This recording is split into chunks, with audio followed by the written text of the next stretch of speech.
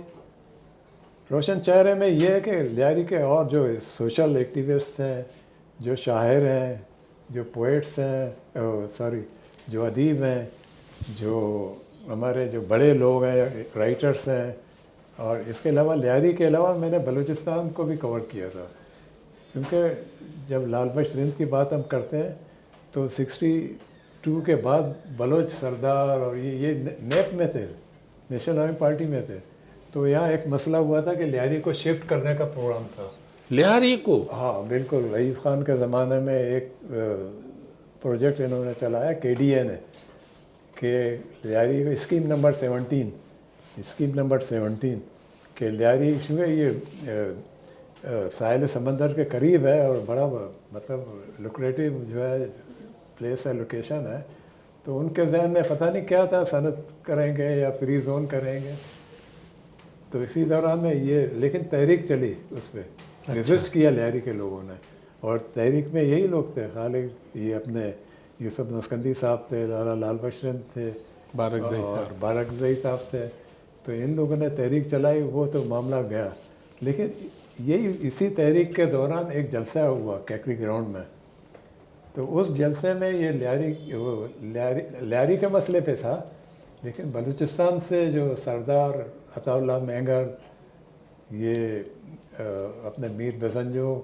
گل خان نصیر، جتنے لیڈرز تھے وہ یہاں آ گئے، وہ ککری گراؤنڈ ہی میں انٹروڈیوس ہوئے، تو آپ یوں سمجھ لیں کہ ان کو انٹروڈیوس کرنے والے بھی لیاری والے ہی تھے، سرداروں کو، جو بعد میں بڑے نام انہوں نے کمایا، تو یہ سب اسی دور میں ہوا، 60s میں، 60، اچھا اس کے بعد 70s، اچھا یہ جو آپ جو روشن چہرے کی بات کر رہے تھے، تو وہ لال بخش رند کے گھر میں آتے جاتے تھے، کون؟ یہ عطا اللہ مینگل، اچھا اچھا۔ گل خان نصیر، اور دوسرے جو ہے خیر بخش مری، نواب خیر بخش مری، اور جتنے تھے، اس کے علاوہ عبداللہ جمال دینی صاحب تو سیاسی آدمی نہیں تھے، وہ تو لکھا پڑھا، وہ لکھے پڑھے آدمی تھے، تو یہ کچھ چہرے یہ بھی ہیں، عبداللہ جمال دینی ہے، میر غوث بخش بزنجو ہے، عطا اللہ مینگل صاحب ہیں، خیر بخش مری صاحب ہیں، یہ سارے روشن چہروں کے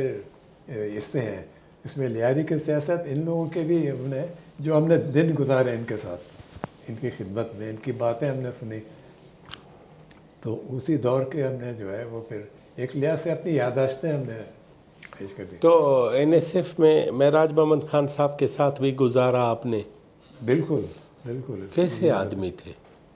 معراج محمد خان تو بڑے زبردست آدمی تھے، ہاں بڑے زبردست مقرر تھے، اور بہت خوبصورت نوجوان تھا اس زمانے میں، اور بالکل ہی مطلب ایک لحاظ سے نظریاتی جو ہے جیسے دھلا ہوا ہے نا، اس سے نکلا ہوا ہے، وہ کافی صاف شفاف، کوئی بیچ میں وہ نہیں ہے، اور صاف صاف بات کرتے تھے، وہ اپنے حقوق کی بات کرتے تھے، وہ معاشرے کو بدلنے کی بات کرتے تھے، وہ یہاں پہ روشن خیالی کو آگے بڑھانا چاہتے تھے، تو وہ زمانے میں ان کی کوئی پارٹی نہیں تھی، لیکن NSF کے لیڈر تھے وہ بہت بڑے، اور پھر کراچی میں اگر پیپلز پارٹی کو ایک لحاظ سے جنم دیا یا اس کو مضبوط کیا تو اس میں معراج محمد خان کا بڑا ہاتھ ہے۔ معراج محمد خان نہیں جاتے پیپلز پارٹی میں تو پیپلز پارٹی والوں کے لیے بڑا مسئلہ ہوتا ہے یہاں پہ، کیونکہ صرف لیاری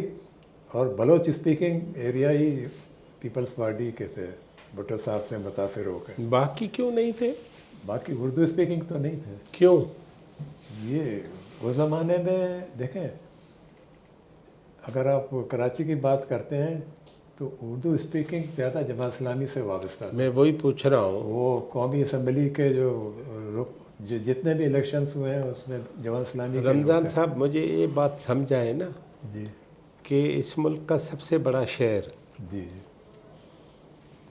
اور اس ملک کی سب سے بڑی یونیورسٹی، جی جی ٹھیک ہے، اس میں دونوں جگہوں پہ ایک مذہبی یا عقیدے کی جی چھاپ ہے، جی تو انڈسٹریل ایریا میں سماجی طور پر ایسا ہونا تو نہیں چاہیے، تو یہ کیوں ہوا؟